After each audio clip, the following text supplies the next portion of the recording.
ရှိတုန်းကဉာဏ်အမျှော်မြင်ကြီးတဲ့အဖို့အိုတူရှိတဲ့ကွယ်သူမရဲ့နှလုံးသားတွေကနာကျင်နေတဲ့ဝေဒနာတွေကိုဘယ်လိုခုကြရမလဲလို့နေပါတယ် မြင်သမျှဤလောကဝေအလှတို့နှင့်ပြည့်ပြီ၏မြင်သမျှဤလောကဝေ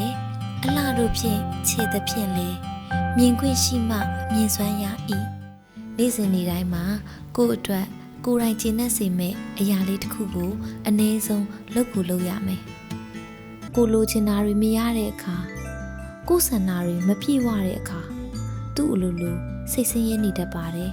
ဒီပြဿနာတွေကိုတည်တည်ချာချာကောင်းကောင်းမကင်တွယ်နိုင်ရင်မလိုလားအပ်ပဲကြီးမားလာတတ်တယ်အနည်းဆုံးကိုဘာဖြစ်နေတယ်ဆိုတာကိုသိတော့ဖြည့်ရှင်းဖို့နီးလန်းရှာလို့ရတာပေါ့ဒီအရာတွေကကိုယ့်ကိုအမြဲစိတ်နှောက်ယှက်ဖြစ်စေတာဆိုရင်စိတ်ချမ်းသာဖို့အတွက်ကိုဘာလုပ်ရမလဲလှိုင်းလုံးတွေပုတ်ခတ်နေတဲ့ပင်လယ်ပြင်ကြီးငြိမ်သက်သွားဖို့ဆိုရင်အချိန်အတိုင်းအတာတစ်ခုစောင့်ရတယ်မဟုတ်လားဒါကြောင့်သိနေပါခန္ဓာကိုယ်မှာဖြစ်နေသမျှစိတ်မှာဖြစ်နေသမျှအားလုံးကိုသိနေပေးပါကိုယ့်ရဲ့အသက်ရှူတိုင်းဒီအသက်ကလေးကိုပြန်ရှူထုတ်တိုင်း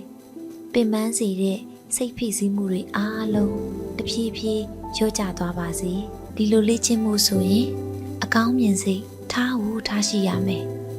ဒီလိုစိတ်နေစိတ်ထားဖြစ်ပေါ်လာပြီဆိုရင်တော့ကိုယ့်ရဲ့စိတ်ဥယျာဉ်ဟာပန်းတွေဖူးပွင့်ဝေစာပြီးအလှပဆုံးဖြစ်နေပြီပေါ့